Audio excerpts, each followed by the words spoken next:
आज के इस वीडियो के अंदर हम देखेंगे कि पीएफ का जो पैसा है वो हमें कैसे विड्रॉल करना है। इस वीडियो के अंदर पूरा प्रोसेस आपको लाइव दिखाऊंगा। विद इन 5 मिनट के अंदर आप अपने पीएफ का जो पैसा है घर बैठे ही निकाल सकते हो।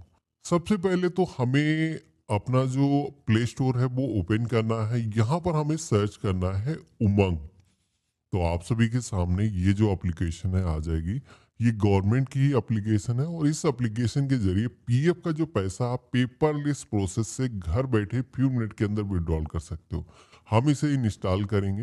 एप्लीकेशन को फर्स्ट टाइम आप ओपन करोगे तो कुछ इस तरीके का इंटरफेस आएगा। यहाँ पर आप सभी को परमिशन को अलाउ कर देना है और इसके बाद में इस एप्लीकेशन के अंदर कोई भी सर्विस को यूज करने के लिए आपको लॉग इन करना है। तो हम प्रोफाइल के आइकन पे क्लिक करेंगे और गेट स्टार्टेड के ऑप्शन पे क्लिक करेंगे।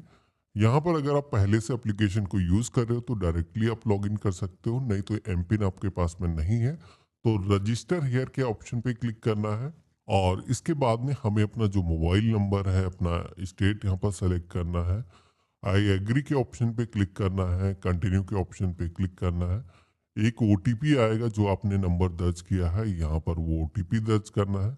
और इसके बाद में आप अपने मर्जी का जो एम पिन यहाँ पर सेट कर सकते हो और कंफर्म के सेक्शन में रिपीट आपको एम पिन दर्ज करना है और सबमिट करना है। तो इस तरीके से अकाउंट हमारा बन चुका है। हम एप्लीकेशन के अंदर लॉगिन भी हो चुके हैं।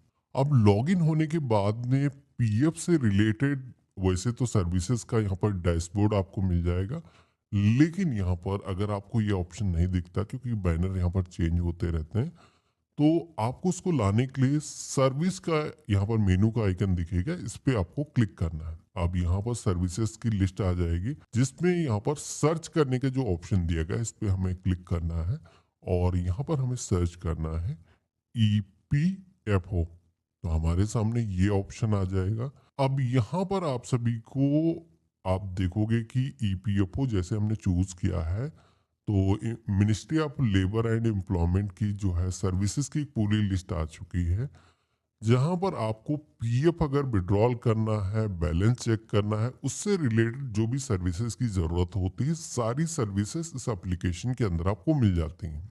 जैसे कि हमें पीएफ का अपना पैसा विड्रॉल करना है इस एप्लीकेशन के जरिए, तो सबसे पहले तो हमें अपना जो पीएफ का अकाउंट है वो इसके साथ में जोड़ना होगा। उसके लिए करना ये है, एक ऑप्शन यहाँ पर मिलेगा डाउनलोड यूएन। इस ऑप्शन पे क्लिक करोगे तो यहाँ पर आप सभी को यूएन कार्ड को डाउनलोड करने के लिए अपना जो पीएफ का अकाउंट नंबर है दर्ज करना होगा। अब बहुत सारे लोगों के मन में सवाल आएगा, इन केस हमें अपना पीएफ का यूएन नंबर याद नहीं है, हम भूल चुके हैं, तो कैसे पीएफ का यूएन नंबर मिलेगा? तो उसको आप फॉरगेट कर सकते हो। इसी एप्लीकेशन के अंदर गवर्नमेंट ने एक सरल सा ऑप्शन दिया है फेस ऑथेंटिकेशन का, जहां पर ऑलरेडी एक्टिवेटेड यूएन के ऑप्शन पे क्लिक करके आप अपना जो यूएन नंबर है उसको फॉरगेट कर सकते हो। तो यहाँ पर बेसिकली उसमें फेस ऑथेंटिकेशन होगा और आपका जो यूएन नंबर है मिल जाएगा।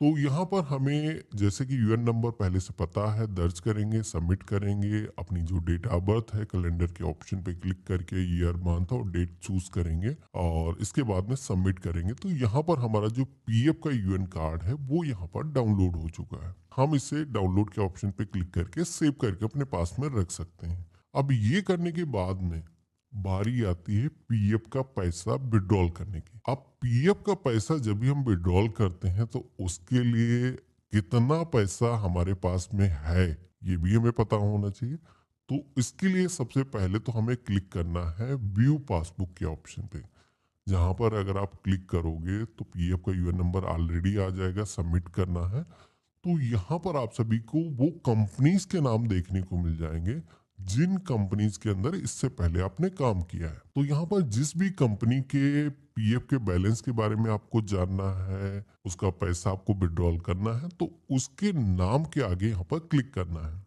अब जैसे ही हमने यहाँ पर नाम के आगे क्लिक किया है तो आप देखोगे कि उस कंपनी की कंप्लीट यहाँ पर डिटेल आ चुकी है, पूरा स्टेटमेंट भी यहाँ पर आ चुका है कि कितना कितना कब पैसा किस महीने यहाँ पर कंट्रीब्यूट हुआ है, जब आपको सैलरी मिली कितना पैसा पीएफ के तौर पे जमा हुआ है वो यहाँ पर देखने को मिल जाएगा।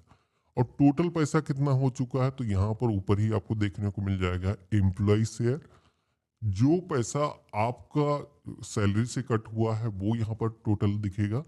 साथ ही में एम्प्लॉयर ने कितना पैसा जमा किया है वो यहाँ पर दिखेगा।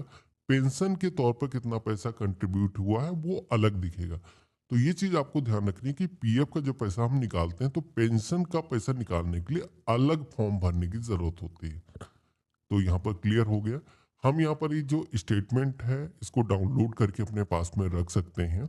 अब इस तरीके से ये जो स्टेटमेंट है हमने डाउनलोड कर लिया। इसके बाद में बारी आती है अब पैसे को निकालने की। तो इसके लिए यहाँ पर रेस क्लेम का ऑप्शन दिखेगा। लेकिन रेस क्लेम के भी दो ऑप्शन मिलते हैं। एक तो है race claim scheme certificate 10C, दूसरा है रेस क्लेम का। तो पहला वाला जो ऑप्शन यहाँ पर रेस क्लेम का दिख रहा है ये बेसिकली उन लोगों के लिए है जो 10 सालों से सेम जॉब के अंदर है और वो स्कीम का सर्टिफिकेट लेना चाहते हैं पेंशन के लिए, वो यहाँ पर इस पर क्लिक करेंगे। या फिर 10 साल से कम हुई है और पेंशन का जो पैसा है वो आप विड्रॉल करना चाहते हो तो 10C वाला जो फॉर्म है वो भरना है। लेकिन पीएफ का जो मेन पैसा है जो हम देख रहे थे स्टेटमेंट में, वो पैसा आपको निकालना है।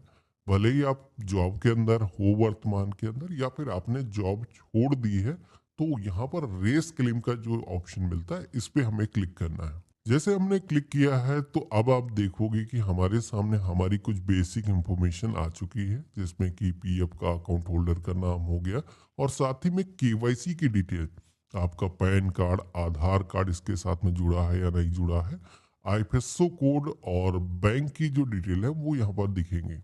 तो पीएफ का जो पैसा है जब भी आप विड्रॉल करते हो तो उससे पहले आपकी जो केवाईसी है वो यस होनी चाहिए, जो कि मैंने पहले आपको कार्ड डाउनलोड करा था उस पर भी मेंशन होता है।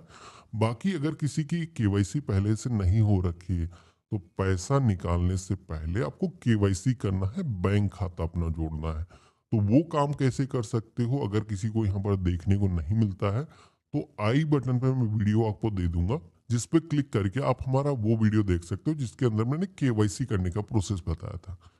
अभी जैसे कि हमारा जो खाता है पहले से जुड़ा हुआ है, लेकिन खाता नंबर यहाँ पर इंटर करने के लिए मैनुअली बोला जाता है। तो ये वाला खाता है बैंक ऑफ बड़ौदा का जो हमने जुड़वाया था। ये जो अकाउंट नंबर है यहाँ पर दर्ज करेंगे, इसी के अंदर पीएफ का जो पैसा है वो आएगा। अकाउंट नंबर दर्ज करने के बाद में हमें नेक्स्ट करना है। अब इसके बाद में अगला सेक्शन आएगा जहां पर दिखेगी आपको अपनी मेंबर आईडी। तो यहाँ पर इस कंपनी की जो भी आपकी मेंबर आईडी है वो यहाँ पर दिखेगी, इसको सेलेक्ट कर लेना है। अब इसके बाद में आप सभी को कुछ इंपॉर्टेंट यहाँ पर डेट देखने को मिलेंगी। पीएफ का पैसा जब भी हम विड्रॉल करते हैं तो डेट काफ़ी अहम होती हैं, जिसमें कि डेट ऑफ ज्वाइनिंग, इस कंपनी के अंदर कब आपने जॉब के अंदर ज्वाइन किया था उसकी डेट यहाँ पर मेंशन करी गई है। साथ ही में डेट ऑफ एग्जिट, जैसे कि यहाँ पर डेट ऑफ ज्वाइनिंग पेंशन का अकाउंट के अंदर दिखाया गया है, साथ ही में जो पीएफ के अकाउंट के अंदर यहाँ पर डेट मेंशन है। लेकिन अगर आप देखोगे डेट ऑफ एग्जिट यहाँ पर दोनों के अंदर यहाँ पर मेंशन नहीं है। जो DOE करके लिखा है यहाँ पर डेट मेंशन होनी चाहिए। अगर कंपनी आपने छोड़ दी है और उसके बाद में आप पैसा अपना विड्रॉल कर रहे हो तो डेट ऑफ एग्जिट यहाँ पर आनी चाहिए, तभी आप अपना जो फॉर्म है 19 भर सकते हो। लेकिन अगर आप जॉब के अंदर हो, आपने कंपनी के अंदर जॉब नहीं छोड़ी है, पैसा विड्रॉल करना चाहते हो तो उस कंडीशन के अंदर भी विड्रॉल हो जाता है। उस केस में फॉर्म नंबर 31 आपको भरना होगा। थोड़ा सा कंफ्यूजिंग लग रहा होगा, मैं आपको लाइव दिखाता हूँ। यहाँ पर हम नेक्स्ट की टैब पे क्लिक करेंगे। अब आप सभी के सामने एम्प्लॉय एड्रेस का एक सेक्शन आएगा जहां पर वर्तमान जो भी आपका पता है, हाउस नंबर, बिल्डिंग अपार्टमेंट का जो भी नाम है वो यहाँ पर दर्ज करना है। अपने एरिया का जो पिन कोड है वो आपको यहाँ पर दर्ज करना है और यहाँ पर हमें नेक्स्ट की टैब पे क्लिक करना है। अब इसके बाद में हमारे सामने नेक्स्ट जो स्टेप आएगा जहां पर आप देखोगे कि यहाँ पर फॉर्म आपको देखने को मिलेंगे। जैसे कि मैंने आपको डेट ऑफ एग्जिट के टाइम पे बताया था, वहां पर डेट मेंशन अगर होगी तो उसके अकॉर्डिंग अलग अलग फॉर्म दिखेंगे, अगर नहीं मेंशन होगी तो आपके केस में हो सकता है कुछ फॉर्म कम दिखें। तो यहाँ पर फॉर्म देखोगे कि जैसे कि फॉर्म नंबर 31 यहाँ पर दिखाया गया है, साथ ही में फॉर्म नंबर 19 और 10C के ऑप्शन यहाँ पर आएंगे। तो इन तीनों फॉर्म के अंदर क्या कंडीशन है, कब कौन सा भरा जाएगा? तो फॉर्म नंबर 31, अगर आप उस कंपनी के अंदर जॉब के अंदर हो या फिर जॉब आपने नहीं छोड़ी है, तो उस केस में फॉर्म नंबर 31 आपको भरना होगा। इसके अंदर क्या है कि आपको एडवांस पीएफ का जो पैसा है वो मिल जाता है। लेकिन अगर आपने जॉब छोड़ दी है और आप पीएफ का पूरा अपना पैसा निकालना चाहते हो, तो उस केस में क्या है, आपको फॉर्म नंबर 19 भरना होगा। लेकिन ये फॉर्म तभी आप भर पाओगे जब 60 डेज का जो टाइम पीरियड है वो हो चुका हो, यानी कि जॉब आपने छोड़ा 60 दिन तक यहाँ पर डेट रहता है, जब डेट आप एग्जिट यहाँ पर मेंशन होती है, उसके केस में फॉर्म भरा जा सकता है पूरा पीएफ का पैसा विड्रॉल करने के लिए। तो आपके केस में जो भी फॉर्म अप्लीकेबल है आप सेलेक्ट कर लोगे। जैसे कि हम एडवांस विड्रॉल कर रहे हैं तो फॉर्म नंबर 31 सेलेक्ट करेंगे। अब इसके बाद में सेलेक्ट करने के बाद में यहाँ पर पूछा जाता है कि पर्पस क्या है, कि पैसा आप निकाल रहे हो उसका क्या रीजन है। तो यहाँ पर रीजन के कई सा ऑप्शन दिए गए हैं, जैसे कि 2 महीने से आपको सैलरी नहीं मिली है, या फिर कोई नेचुरल क्लाइमेट हो गया है, या फिर कोविड जैसी कोई कंडीशन हो गई है, या फिर पावर काट, कोई विकलांग व्यक्ति कोई इक्विपमेंट परचेज करना चाहता है, तो अलग अलग ऑप्शन दिए गए हैं। तो हमें यहाँ पर जो इनलेस वाला जो ऑप्शन है ये सेलेक्ट करना है, अगर आप मैक्सिमम अपना जो पैसा है वो विड्रॉल करना चाहते हो जॉब में रहे हुए, तो यहाँ पर ये वाला ऑप्शन सेलेक्ट करोगे। इसमें क्या है कि कोई मेडिकल सर्टिफिकेट आपको देने की ज़रूरत नहीं है। आप अपने लिए, आप अपने परिवार के या फिर बच्चों के लिए, अपने दादा दादी के लिए, किसी के लिए भी पैसे निकाल सकते हो। यहाँ पर कोई डॉक्यूमेंट नहीं मांगा जाता है, तो हम इसे सेलेक्ट करेंगे। इसके बाद में आप सभी से यहाँ पर अमाउंट पूछा जाएगा। तो पीएफ के अंदर जितना भी पैसा अभी तक जमा हुआ है वो जो अमाउंट है यहाँ पर आपको दर्ज करना है। तो यहाँ पर मान लेते हैं कि जो एम्प्लॉयर ने कंट्रीब्यूशन किया है, जो आपका कंट्रीब्यूशन है, एम्प्लॉय का कंट्रीब्यूशन, दोनों को जोड़ करके जितना अमाउंट बनता है वो अमाउंट यहाँ पर आप दर्ज कर सकते हो। अब यहाँ पर एक चीज बता देता हूँ कि कुछ लोगों के केस में ऐसा हो सकता है कि आप लोग पूरा पैसा नहीं विड्रॉल करना चाहते हो। मान लो किसी को 20,000 रुपये की ज़रूरत है, आपके खाते में 1 लाख रुपए जमा है, तो पूरा पैसा कोई ज़रूरी नहीं आप विड्रॉल करो, जितने अमाउंट की ज़रूरत है उतना अमाउंट भी आप इंटर कर सकते हो। लेकिन हम चाहते हैं कि पूरा का पूरा पैसा निकाल पाए, तो हम वहाँ पर कैलकुलेट करके पूरा जो अमाउंट आ रहा है दर्ज करेंगे। अब यहाँ पर अमाउंट हम दर्ज करेंगे तो जैसे कि मैंने बताया था कि मैक्सिमम अमाउंट निकल जाता है, लेकिन कुछ ना कुछ कंट्रीब्यूशन गवर्नमेंट रोक लेती है 31 फॉर्म जब भरते हो। लेकिन हमें पूरा अमाउंट दर्ज करना है, कुछ अगर माइनस होगा तो वो यहाँ पर आपको दिखेगा कि इतना पैसा गवर्नमेंट ने क्लियर किया है। तो हमने अमाउंट यहाँ पर दर्ज किया है। अब इसके बाद में टर्म एंड कंडीशंस को हमें यहाँ पर एक्सेप्ट करना है, और इस फॉर्म को सबमिट करने के लिए गेट आधार ओटीपी की टैब पे क्लिक करना है। तो आप सभी के फ़ोन पर एक वेरिफिकेशन के लिए ओटीपी आएगा, यहाँ पर हम दर्ज करेंगे और सबमिट की टैब पे क्लिक करेंगे। तो अभी आप देखोगे कि पीएफ को विड्रॉल करने का जो प्रोसेस है वो हमारी तरफ से कंप्लीट हो चुका है। क्लेम फॉर्म हमने यहाँ पर सबमिट कर दिया है, पूरी तरीके से पेपरलेस प्रोसेस है। कोई भी डॉक्यूमेंट आपको देने की ज़रूरत नहीं है। यहाँ पर आप सभी को जो एप्लीकेशन का जो रेफरेंस नंबर है वो मिल जाता है। ये जो नंबर है अपने पास में नोट करके आपको रख लेना है। आपका जो पीएफ का क्लेम फॉर्म है वो यहाँ पर सफलतापूर्वक सबमिट हो चुका है। अब बारी आती है गवर्नमेंट की तरफ से इसको क्लेम को सेटल करने की, जिसमें कि कभी भी आपको अपना जो स्टेटस है चेक करना है, तो यहीं इस एप्लीकेशन के अंदर ऑप्शन मिल जाता है ट्रैक क्लेम का। इस ऑप्शन पे क्लिक करके आप अपना जो क्लेम का वर्तमान स्टेटस है जान सकते हो कि पैसा अभी गवर्नमेंट ने जारी किया है या नहीं जारी किया है। मेरे केस में जब मैंने पीएफ का पैसा विड्रॉल किया तो महज 2 दिनों के अंदर मेरा जो पीएफ का पैसा है मेरे बैंक खाते के अंदर आ गया था। लेकिन ऐसा नहीं कि सभी का 2 ही दिन के अंदर आ जाता है, कभी कभार इसमें टाइम भी लग जाता है। अगर वर्किंग डेज नहीं है तो हो सकता है 7 दिन से लेकर के 15 दिन तक का समय लग सकता है, ये मैक्सिमम टाइम है। इसके पहले ही लोगों का पैसा खाते के अंदर आ जाता है। लेकिन अगर आपको डिटेल में देखना है, खुद से लाइव देखना है कि टेंसी और जो 19 फॉर्म है कैसे भरा जाएगा, तो इसका ऑलरेडी मैंने वीडियो बना रखा है। वीडियो के डिस्क्रिप्शन में दूसरे वीडियो का जो लिंक है आपको मिल जाएगा, उस पर क्लिक करके देख सकते हो। बाकी इस वीडियो के अंदर मैंने सारी पीएफ से रिलेटेड इंफॉर्मेशन को कवर करने की कोशिश करी है।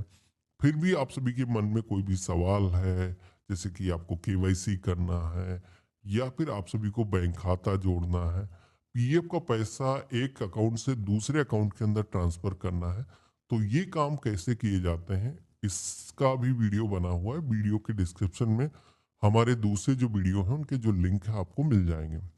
बाकी आशा करता हूँ आज का जो वीडियो है आप सभी को काफ़ी पसंद आया होगा। वीडियो पसंद आया तो इसे लाइक करना, चैनल पे नए हो सब्सक्राइब कर लेना। हम मिलते हैं ऐसे ही एक नए वीडियो में, तब तक के लिए गुड बाय, जय हिंद।